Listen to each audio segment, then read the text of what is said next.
আসসালামু আলাইকুম সুপ্রিয় দর্শক, কেমন আছেন সবাই? আশা করি আল্লাহর রহমতে ভালোই আছেন। তো চলে এলাম আজকে একটা নতুন রেসিপি নিয়ে। চলুন তাহলে দেখি না আজকে রেসিপিটি। আজকে বানিয়ে নেব ইডলি বা ভাপা পিঠা। সকাল বিকেলের খুব সহজ ঝটপট নাস্তা রেসিপি।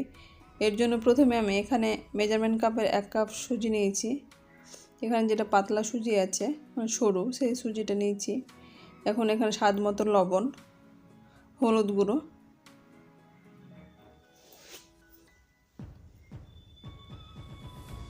আর নিচ্ছি যে মেজারমেন্ট কাপের সুজি দিলাম সেই মেজারমেন্ট কাপের 1.25 কাপ মতো এখানে জল সহ দইটা নিয়েছি। আর এখানে আমি হাফ চামচ মতো চিনি ব্যবহার করলাম। একটা গাজর নিয়েছি, গাজরের কিছুটা টুকরো আমি এরকমভাবে গ্রেট করে দিয়ে দেব, যেহেতু গাজরের এখানে কালারটা বেশ সুন্দর আসে আর সবজির মধ্যে থাকছে, সেটা খেতে বেশ ভালো লাগে। এখন একটা হ্যান্ড মিক্সারের সাহায্যে যে দইয়ের জলটা আছে সেটা দিয়ে এরকমভাবে মিশিয়ে নেব। এখানে বাটিটা ধুয়ে যে কাপে আমি দিলাম মেপে, সেই কাপে অল্প পরিমাণে জল দিয়ে ধুয়ে এটা আমি দিয়ে দিলাম। এখন এটা ঢাকা দিয়ে রেখে দেবো মোটামুটি 15 মিনিটের জন্য। এইদিকে আমি 15 মিনিট এটা রেস্টে থাকবে, ততক্ষণ এইদিকে ওভেনে একটা ফ্রাই প্যান বসে এখানে আমি হাফ ইঞ্চি মতো আদা গ্রেট করে নিচ্ছি আর রসুন। এখানে আদাটা দিলে কিন্তু আদার ফ্লেভারটা খুব সুন্দর আসে। এখানে সরিষার তেল দিয়ে দেবো 2 চামচ মতো, এটাকে ভেজে নেব। আর এখানে নিয়েছি ফ্রেশ 10 থেকে 15টা কারি পাতাটা আগে থেকে ধুয়ে জলটা ঝরিয়ে রেখেছিলাম। আর এখানে হলুদ লাল 2 রকম আমি সরিষা ব্যবহার করেছি, সেই সরিষাটা দিয়ে দিলাম। 2টো কাঁচা লঙ্কা অর্ধেক করে চিড়ে দিয়েছি। এখন এগুলোকে আমি মিডিয়াম ফ্লেম করে ভেজে নেব, যাতে কারি পাতাটা ভালোভাবে ভাজা হয় এবং ফ্লেভারটা খুব সুন্দর আসে। এখন যে আমি ব্যাটারটা রেডি করে রেখেছিলাম সেই ব্যাটারটার মধ্যে আমি দিয়ে দিচ্ছি 4 ভাগে 1 ভাগ চামচের বেকিং সোডা।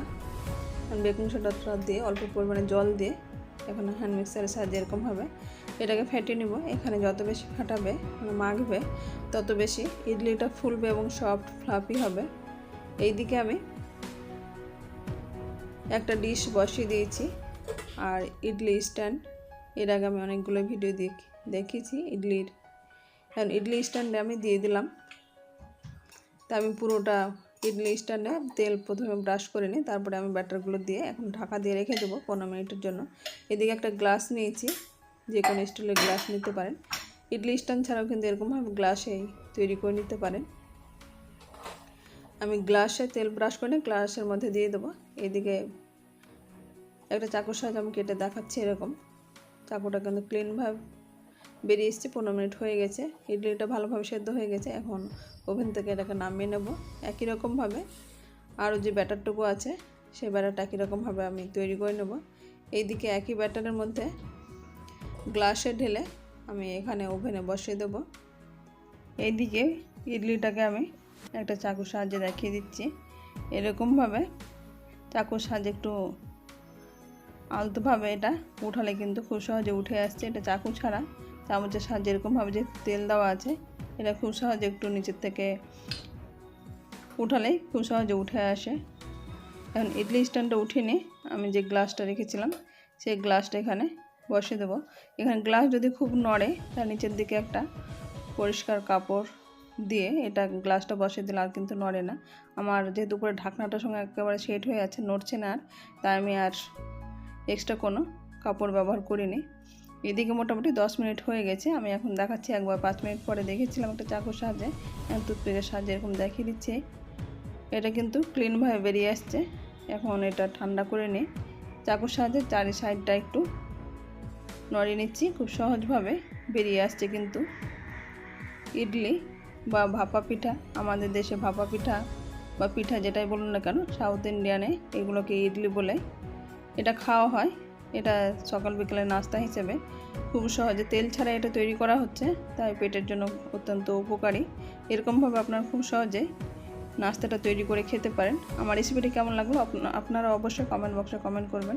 আমার চ্যানেল নতুন বন্ধু হয়ে থাকেন তাহলে সাবস্ক্রাইব করে পাশে থাকা অনুরোধ রইল, পাশে থাকা বেল আইকনটি প্রেস করে দেবেন, তাহলে যখনই কোনো ভিডিও আপলোড দেবো সর্বপ্রথম আপনি নোটিফিকেশান পেয়ে যাবেন। আজ তাহলে এই পর্যন্তই, ফিরে আসছি নতুন কোনো রেসিপি নিয়ে।